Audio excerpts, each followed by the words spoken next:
Assalamualaikum warahmatullahi wabarakatuh. Perspektif empiris ilmu sosial humaniora.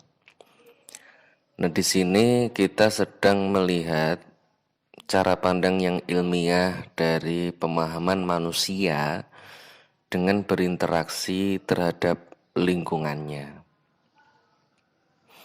Nah, di sini perlu ada dialog-dialog, perlu ada komunikasi, perlu ada kolaborasi, sehingga perlu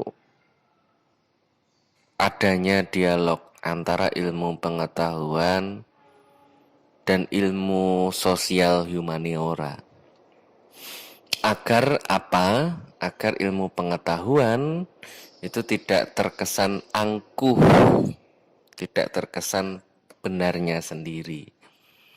Karena yang sudah kita ulas lebih awal, peradaban ini ada dan berkembang, ya, poinnya ada dan berkembang peradaban dunia itu bukan hanya karena ilmu pengetahuan, tetapi karena komunikasi dan bahasa yang berkembang, dan itu lahir dari interaksi lingkungan dan juga interaksi manusia.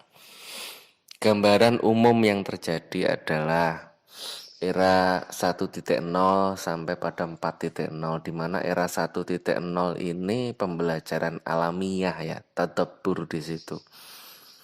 Kemudian era 2.0 ada apa? Ada santri, ada murid, ada guru, ada bitadbir, ada manajemen, ada kepemimpinan di situ.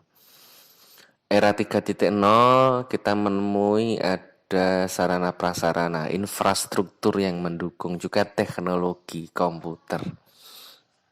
Nah, era 4.0 inilah era di mana internet adalah segalanya, semuanya diselesaikan dengan sistem digital, ya kan?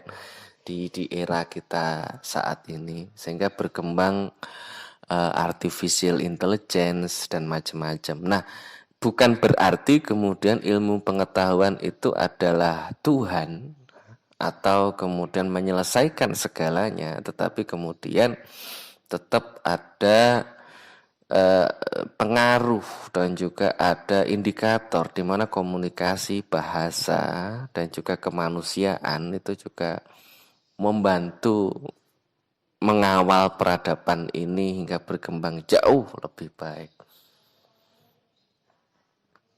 Nah, itu sudah kita bahas yang kemarin, bagaimana simpanse kecerdasannya ada yang melebihi manusia atau sama dengan manusia, hampir sama, tapi dia tidak mampu berkembang karena memang kesulitan dalam komunikasi dan juga bahasa.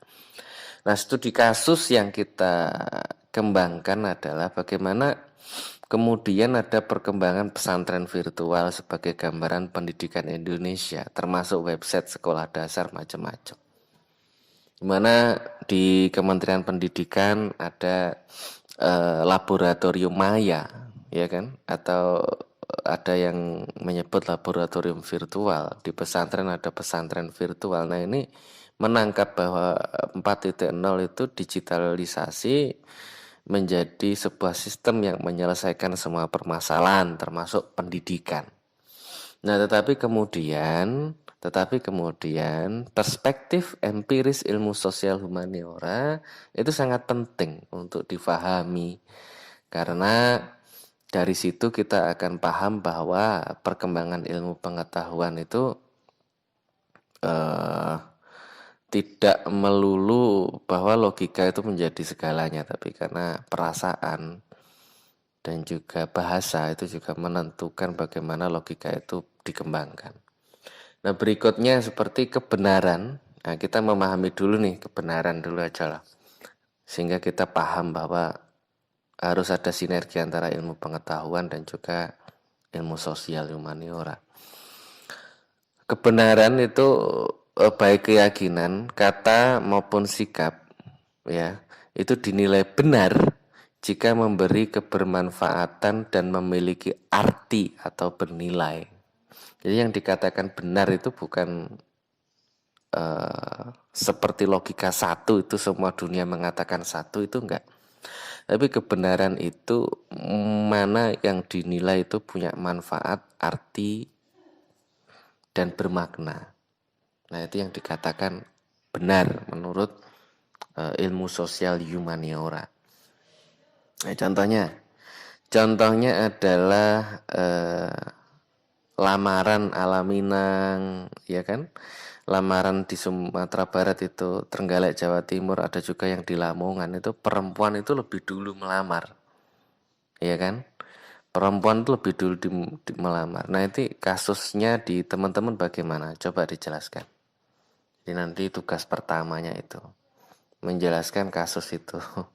Enggak harus ini sih, tapi budaya-budaya yang berkembang di sana, norma adat yang menjadi patokan dan juga punya nilai arti bagi mereka bahwa itu yang benar. Tapi belum tentu benar di tempat yang lain.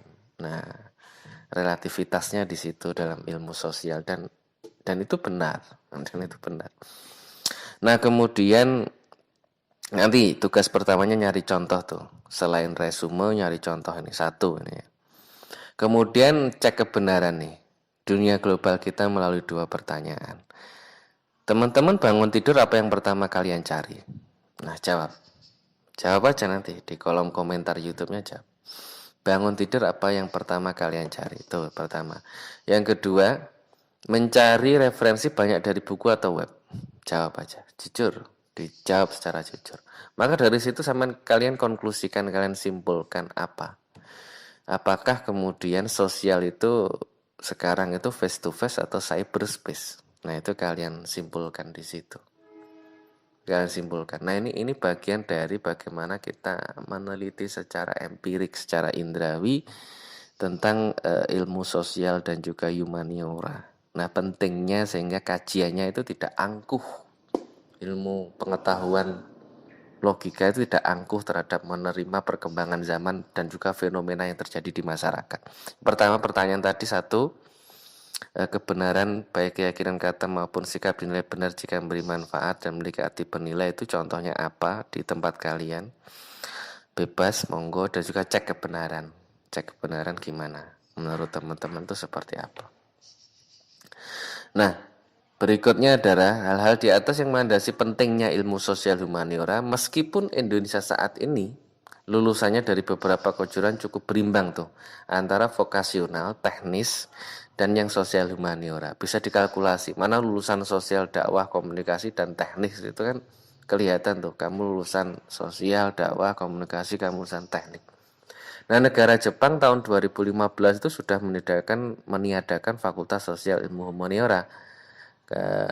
Nah, ini peniadaan ini masih banyak catatan-catatan penting juga, plus minus maupun degradasi yang terjadi di negara tersebut, seperti angka jumlah bunuh diri di negara tersebut cukup tinggi juga.